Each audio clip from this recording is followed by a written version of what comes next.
Missing someone. Love with all your heart. Missing someone. Love with heart. Either one. Yeah. Okay, what do you like about this photo? I think I like that it's very wearable. It's not too like in your face kind of gray. Yeah. But it's got enough, you know? Okay. Yeah. And then do you like how the ends are a little bit lighter? Yeah, I do. Okay. And then it goes all the way to the root. It looks like she has a really tiny shadow root. Mm-hmm. Okay. And then we're doing a haircut too, Kathy. Yeah. How much did you want to cut off? Yeah, maybe let's cut off like this much. It's been a while. Yeah. When was the last time we did your color? It's been like forever. Over a year? I don't know. Yeah, I think it's been a little over a year, I guess. Okay. Alrighty. I'm gonna try to get you as silvery gray as possible, but if anything, would you be okay with doing like a gray violet? I think that's fine. Okay. Because it just depends on how well this lightens up, whether it could take the silver, you know what I mean? For sure. Yeah. Okay. Hi guys, welcome back to my channel. So here is a returning client. This client has actually been with me for quite a while, but I haven't done her hair in a while because she let the last color grow out, which is totally fine. I feel like it grew out nicely and soft. It is a little bit on the warmer side because the last color that we did more of like a brown tone, and so I didn't lift her as light, but today she wants to go more on the silver side, as that you could see in her inspo photo. So I'm gonna just try my best today to get her as light as possible, but in the safest manner. And so by doing so, I'm going to go in with my signature placement. So for my signature placement, I like to start in the back near the nape.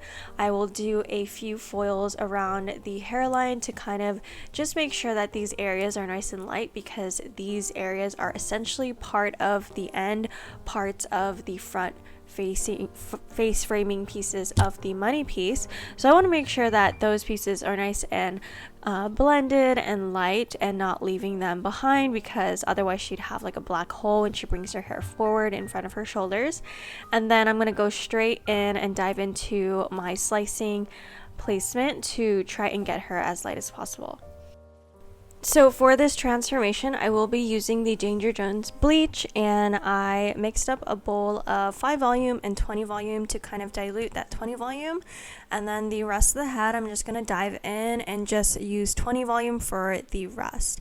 I find that this lightener just lifts any type of level and texture really well, and 20 volume, I really don't go above that at all. So for this placement, I am taking a center back section on the head, and I am using actually some wider foils than normal. So I typically will use like the standard custom cut foils, but I found these foils on Instagram, and these foils are created by the Foil Lab, and they're just, I want to say they're like maybe at least 2 inches wider than the standard frame art foils or the standard like product club foils that I normally use, and I absolutely love it. I feel like it makes a huge difference because I'm able to cover more ground in the back, and especially when doing this type of technique where I'm taking the back section all in one go, all the way up towards the mohawk of the head, all the way to the hairline. It makes a huge difference, and if there's anything about saving time, I'm all for it. And I feel like it saves me a bit of time, and I'm able to do a bit more coverage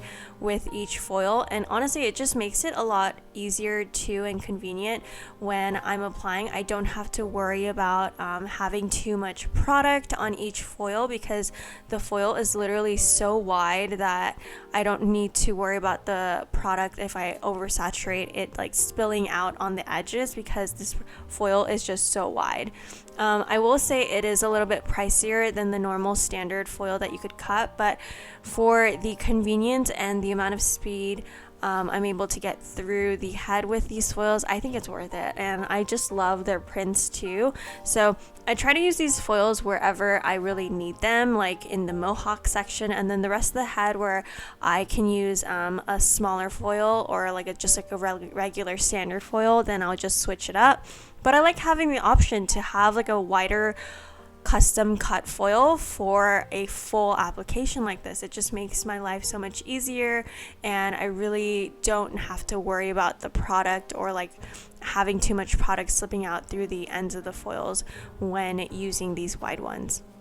And so I've pretty much do that center section all the way to the front. I wanted her front to be a little bit bolder, so I did a weave to kind of just break up the hairline, and then I continued my slicing pattern, and then also just trying to make sure that her front is a little bit lighter.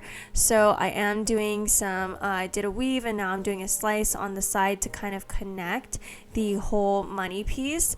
And again, this is the last part where we are going to be connecting all of the money pieces, is right above this ear. So you can see those first two foils right at the nape, and then the foils above her forehead where her temples are, the sides, and above the ear.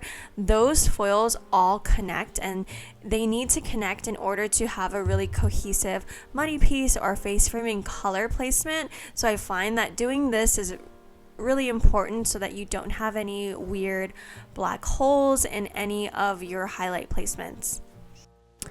And as you can see here, throughout my whole placement, I really don't love to like fold my foils up. I know some people do, but I don't know, I just find that like, especially with dark hair, you need to make sure that you're like really saturating the hair.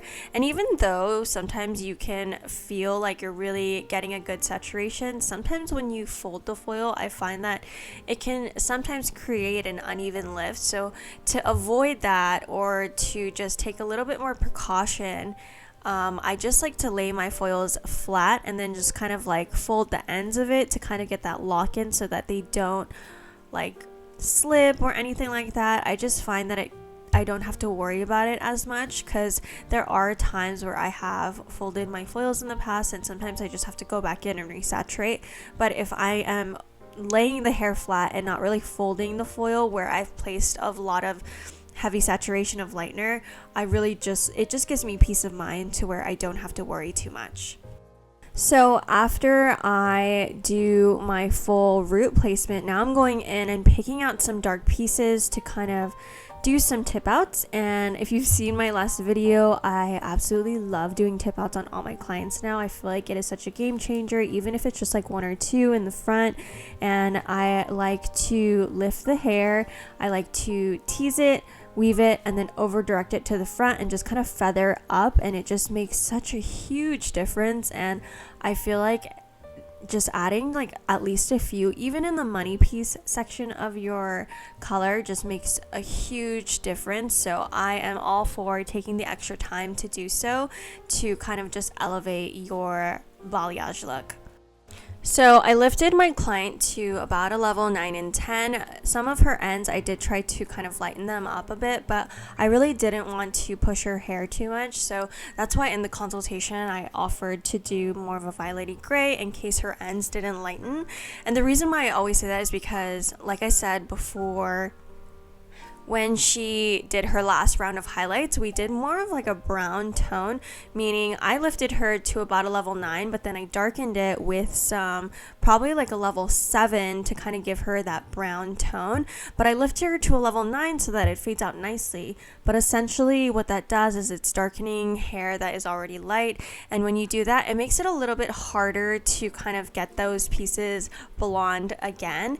And for the color that she wanted, she needed to be at least like a level 9 and 10. So it just gave me some cushion to kind of work with the old highlights that we kind of darkened last time, to kind of get her close to her goal, but not quite, because I wanted to make sure that her end still felt good after this session. I really did not want to push it too much. And obviously next time when she comes in for her color and she still wants to do silver, I could lighten it up again, but I just lightened it a little bit today and just really didn't want to push it too far because of where her hair was last time.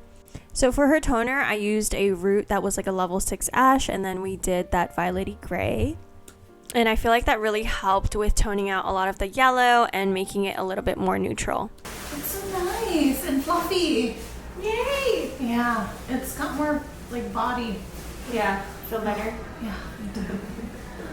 Alrighty guys, so here is the finished look to her goal. And I feel like this is a great first session to getting a little bit lighter, considering that last time when we did our highlights, we did more of like a medium brown, and I feel like this is going to fade out really pretty. I mean, she's going to have some warmth that is going to be peeking through, but we can definitely hit that next time when it's safe enough to brighten her ends a bit more.